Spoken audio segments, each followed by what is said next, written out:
My name is Sarah. I am 24 years old, and I am here to tell you about the day that a stranger almost took my life. It happened a few weeks ago, but every single day since then, I think about what could have happened. Every single day, I thank God that I listened to my instincts, that I trusted that feeling in my gut that told me something was very wrong. Let me start by telling you about that day. I had been running errands all morning. I was trying to find the perfect gifts for two of my friends. They both had birthdays coming up in the same week. I was shopping at multiple stores. I was driving all over the city trying to find things they would love. I had been driving for hours. I was about 20 miles from home. I had driven about 30 miles round trip total. I was exhausted. I just wanted to get home. And that is when it happened. My front left tire went flat. I did not hear it pop. I did not see anything on the road. But suddenly I felt the car pulling to the left. I felt the steering wheel becoming heavier. I knew immediately what was happening. I pulled off onto a wide section of the shoulder and got out to assess the damage. The tire was destroyed. It had a huge hole in it. I had no idea what had caused it. A nail, maybe, or a piece of metal in the road. But it did not matter anymore. The tire was gone. I stood there for a moment, just looking at the flat tire. I was frustrated. I was tired. I was annoyed that this was happening now, right when I just wanted to go home. But I knew what to do. I had AAA. I had called them before for situations just like this. They would send a tow truck. They would get me fixed up. Everything would be fine. I pulled out my phone and searched for the AAA number. I found it. I dialed it. A woman answered on the other end. She was professional. She was helpful. She asked me for my information. She asked me where I was. She asked me what the problem was. I explained about the flat tire. I gave her my location. I told her I was on the shoulder and that I was safe. She told me that they would send someone to help me. She said it would take about 30 to 45 minutes. I told her that was fine. I said I would wait in my car. I hung up the phone and sat back down in the driver's seat. I had a book in my car. I decided to read while I waited. The sun was warm. The day was beautiful. It felt peaceful. It felt safe. About 5 minutes passed. I was just getting into my book when I heard an engine approaching. I looked up. An old work truck was pulling over to the side of the road. It was pulling in front of me. The truck was not a tow truck. It was a beat-up old pickup. The kind of vehicle that looked like it had been through a lot. A man got out. He was middle-aged. He had a weathered face. He was wearing work clothes. He looked like a mechanic or a contractor. He looked like the kind of person who would work on cars. He walked toward my car. I stayed in the driver's seat. I did not get out. He came around to my window. I was not sure what to do. I rolled the window down slightly. He said he was with AAA. He said that he was a contractor for the company. He said he was driving by and saw my AAA sticker on the window. He said he could save me the wait and just help me right now. I was confused. Something about this did not feel right, but I tried to rationalize it. Maybe he was telling the truth. Maybe AAA did use contractors. Maybe he did work on cars. But my instincts were screaming at me that something was wrong. I told him that I had someone on the phone from AAA. I lied and said it was my husband. I said I would be off the phone in just a minute. Then we could talk. He accepted this. He walked back to his truck. I looked at my phone. The number for AAA was still displayed. They were still waiting. My heart was pounding. Something told me to call them back right away. Something told me not to hang up with this man standing here. I called back into the line. The operator answered. I explained the situation as quickly as I could. A man had pulled up claiming to be with AAA, but he was not driving a tow truck. He was driving an old work truck, and something about him felt wrong. I asked her if AAA uses contractors.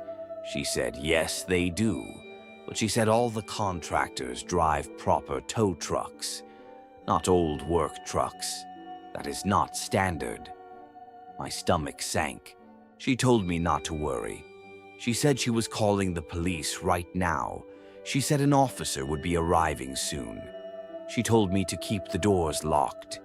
She told me to stay in the car. I told her okay. I hung up. My hands were shaking. I looked out the windshield at the man. He was still there. He was standing by his truck. He was looking at me. I locked all the doors. The man started walking back toward my car. He was moving slowly. He was not in a hurry, but he was definitely heading my way. I put the phone back to my ear. I needed to keep pretending I was talking to someone. I needed to make him think that my husband was on the way, or that someone was coming. The man knocked on my window. I waved at him. I pointed to the phone. I mouthed the words that I would just be a minute. He did not seem happy about this, but he did not say anything. He just stood there. I was looking at my phone, but I was not actually talking to anyone. I was just pretending. I was trying to keep him occupied. I was trying to buy time. The operator from AAA must have stayed on the line because I could hear her voice. She told me that the police officer was on the way. She said he should be there very soon. I told the operator I understood. The man was still standing outside my car. He was looking around. He was becoming more nervous. He was looking at the road. He was looking behind his truck. He was looking up and down the highway. He was looking for something. Or maybe he was looking to see if anyone was coming. My phone rang. It was the operator calling me back. She was confirming that I was still okay. She was telling me that the officer was just a few minutes away. I answered. I told her yes, I was okay. I apologized for hanging up on her before. I said I had just 1 or 2 more questions for the man, and then everything would be fine. The man must have heard my voice change. He must have realized something was happening. He started looking around more frantically. He was scanning the highway. He was looking for something. Then I saw it, in the distance, on the highway, coming toward us. A police car. The lights were not on yet, but the car was definitely a patrol car. The man saw it too. He said something under his breath. He turned and walked quickly back to his truck. He got in. He started the engine. I thought he was going to drive away, but instead he just sat there. He was waiting. He was watching. The police car got closer. The man suddenly put his truck in gear and started to drive, but the police officer saw him. The officer turned on his lights. His siren started to wail. The man's truck sped up. He was trying to get away, but the officer was faster. The police car caught up. It pulled in front of the truck. The officer was blocking the road. The man had nowhere to go. He had to stop. The officer got out with his hand on his weapon. He approached the truck very carefully. He ordered the man to put his hands where he could see them. The man obeyed. More police cars started arriving. I could not hear what was being said. But I could see the officer speaking to the man. I could see him moving the man out of the truck. I could see him putting the man in handcuffs. Then another police car arrived. This one was genuine AAA roadside assistance. The mechanic got out. He looked at me and gave me a reassuring nod. Then he went to work on my tire. He had the tire changed in just a few minutes. While he was finishing up, the police officer came over to talk to me. He asked me if I was okay. I told him yes. I said that I was very lucky. He told me that what I did was exactly right. He said that I trusted my instincts. He said that I called for help. He said that I did not let the man intimidate me or convince me that his story was real. He told me that the man had a criminal history. He told me that there had been similar incidents before. He told me that predators often use tactics like this. They use fake uniforms. They use fake stories. They use the presence of official stickers on cars to gain trust. He told me something else that has haunted me ever since. He told me that if I had not listened to my instincts, if I had gotten out of the car, if I had let him help me, he probably would have overpowered me. He probably would have put me in his truck, and he probably would have driven away, and I probably would not have been found. I asked him what happened to the man. He told me that they were taking him into custody.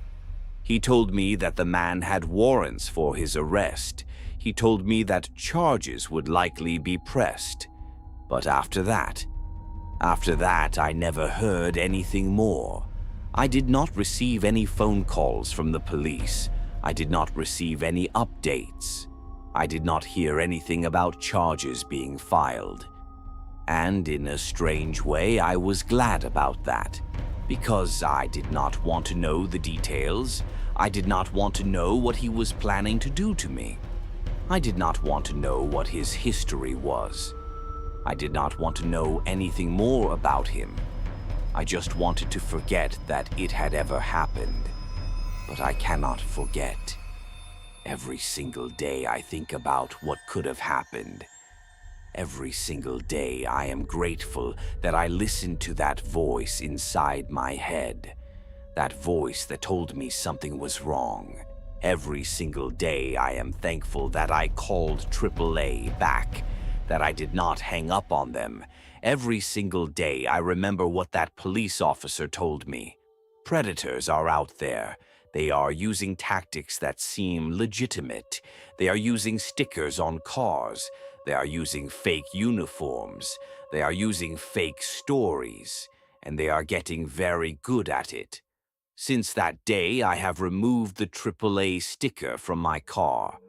I know it seems like a small thing, but that sticker was a beacon for him.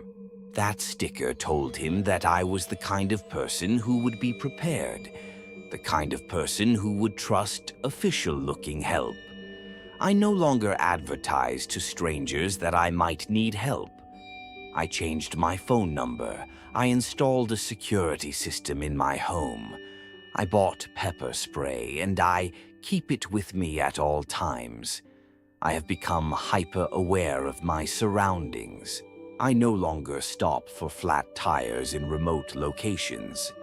If it happens, I drive slowly to a populated area. I drive to a police station. I drive to a busy gas station.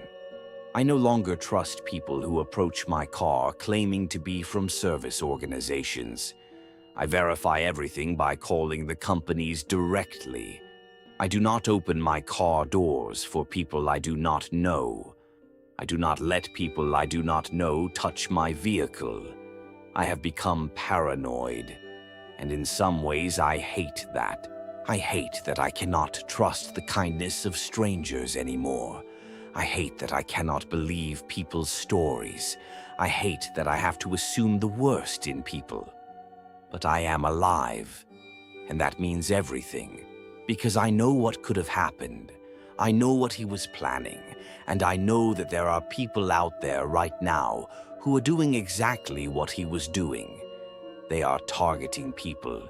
They are using fake identities and fake uniforms. They are using the trust we have in official services. They are using the kindness of people who want to help, and they are getting away with it. I read about things like this happening to other people. I hear stories from friends of friends who had similar encounters. I see news reports about people who did not listen to their instincts, people who got in cars with strangers, people who trusted people they should not have trusted, people who ended up missing, people who ended up dead. And I am grateful that I am not one of those people, but I am also haunted by the knowledge that I could have been, that I came so close, that the only thing that stopped him was my willingness to question his story, my willingness to call back AAA and verify what he was telling me, my willingness to trust my instincts even though I was trying to be polite, even though I was trying to be helpful, even though I was trying to give him the benefit of the doubt. I chose to protect myself, and it saved my life. So I am telling you this story, not to scare you, but to remind you that danger can come from anywhere, that predators are clever, that they do their research, that they watch for clues, that they use our trust against us, that they take advantage of our desire to be helpful, that they exploit our politeness, that they use our fear of offending them to control us. But we can protect ourselves. We can trust our instincts. We can verify stories. We can say no. We can be rude. We can be paranoid. Because being alive and paranoid is better than being polite and missing. If you are reading this and you are a young woman, if you are reading this and you are alone, if you are reading this and you have a flat tire or some other problem, please remember this story. Please remove the AAA sticker from your car. Please do not advertise to strangers that you might be vulnerable. Please verify any help that is offered. Please trust your instincts. Please do not worry about being rude. Please do not worry about offending people. Your life is worth more than politeness. Your life is worth more than courtesy. Your life is worth more than being perceived as nice.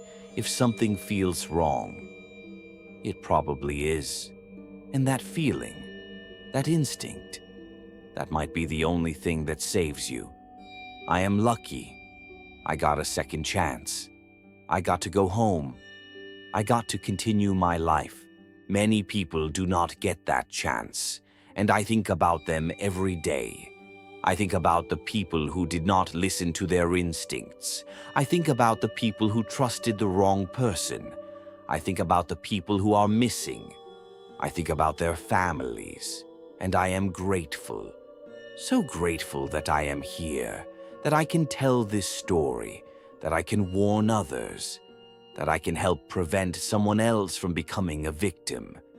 If this story reaches even one person, if it makes even one person question a story, if it makes even one person trust their instincts, if it saves even one life, then it was worth sharing, because we live in a world where predators exist. We live in a world where danger is real. We live in a world where the bad guys are clever. But we also live in a world where we have the power to protect ourselves, where we have the power to say no, where we have the power to listen to our instincts, where we have the power to survive. And that power, that is what I want you to remember. You have the power. Use it.